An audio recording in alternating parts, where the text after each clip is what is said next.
Big ಬಾಸ್ನಲ್ಲಿ ಕಳೆದು ಹೋದಂತಹ ಪ್ರೇಮ್ ಕಹಾನಿಗಳನ್ನು ನಾನಿವತ್ತು ಹೇಳಲಿಕ್ಕೆ ಹೊರಟಿದ್ದೀನಿ.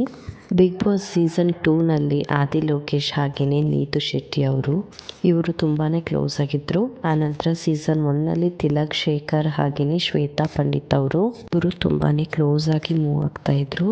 ಆ ನಂತರದಲ್ಲಿ ಸೀಸನ್ 6ಅಲ್ಲಿ ಶಶಿಕುಮಾರ್ ಮತ್ತು ಕವಿತಾ ಗೌಡ ಇವರು ತುಂಬ ಡೀಸೆಂಟಾಗಿ ವರ್ತನೆ ಮಾಡ್ತಾ ಇದ್ರು.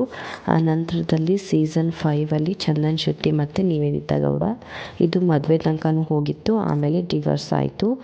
ಆ ನಂತರದಲ್ಲಿ ಸೀಸನ್ 3ಯಲ್ಲಿ ಅಯ್ಯಪ್ಪ ಮತ್ತು ಪೂಜಾ ಗಾಂಧಿ ಇವರು ಸಹ ತುಂಬಾ ಡೀಸೆಂಟಾಗಿ ಮೂವ್ ಆಗ್ತಾಯಿದ್ರು.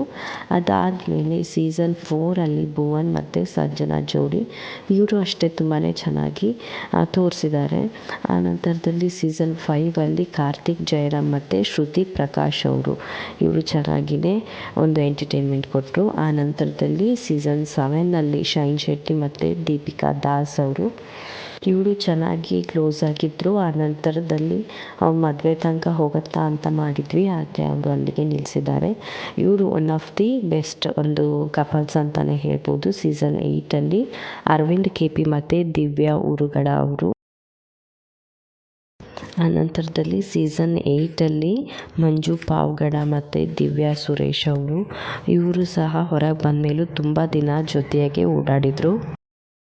ಬಿಗ್ ಬಾಸ್ ಸೀಸನ್ 9ಅಲ್ಲಿ ರೂಪೇಶ್ ಶೆಟ್ಟಿ ಮತ್ತು ಸಾನಿಯಾ ಅಯ್ಯರ್ ಇವರು ತುಂಬಾ ಯಂಗ್ ಆಗಿರೋ ಜೋಡಿಗಳಾಗಿ ಕಾಣಿಸ್ಕೊಂಡಿದ್ರು ಬಿಗ್ ಬಾಸಲ್ಲಿ.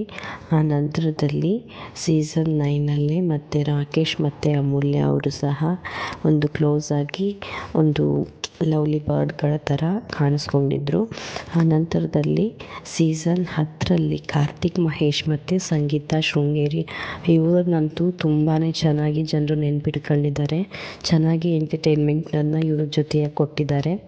ಅನಂತರದಲ್ಲಿ ಸೀಸನ್ 10ರಲ್ಲಿ ಸ್ನೇಹಿತ್ ಮತ್ತು ನಮ್ರತಾ ಗೌಡ ಇವರು ಸಹ ಕ್ಲೋಸ್ ಆಗಿ ಚೆನ್ನಾಗಿ ಮಾಡಿದ್ದಾರೆ ಬಿಗ್ ಬಾಸಲ್ಲಿ. ಆನಂತರದಲ್ಲಿ ಸೀಸನ್ 11ರಲ್ಲಿ ತ್ರಿವಿಕ್ರಮ್ ಮತ್ತು ಭವ್ಯ ಇವರು ಜೋಡಿನ ಜನಗಳು ತುಂಬಾ ಮೆಚ್ಚಿದ್ರು, ಹಾಗೆಯೇ ಚೆನ್ನಾಗಿ ಹೋಲಿಕೆ ಮಾಡ್ತಿದ್ರು. ಅದು ಬಿಟ್ಟರೆ ಸೀಸನ್ 12ಅಲ್ಲಿ ಸೂರಜ್ ಮತ್ತು ರಾಶಿಕಾ ಜೋಡಿ ಇದು ಚೆನ್ನಾಗಿತ್ತು. ಅನಂತರದಲ್ಲಿ ಸೀಸನ್ 12ಅಲ್ಲೇ ತುಂಬ ಫೇಮಸ್ ಅಂದರೆ ಗಿಲ್ಲಿ ಮತ್ತು ಕಾವ್ಯ ಜೋಡಿ.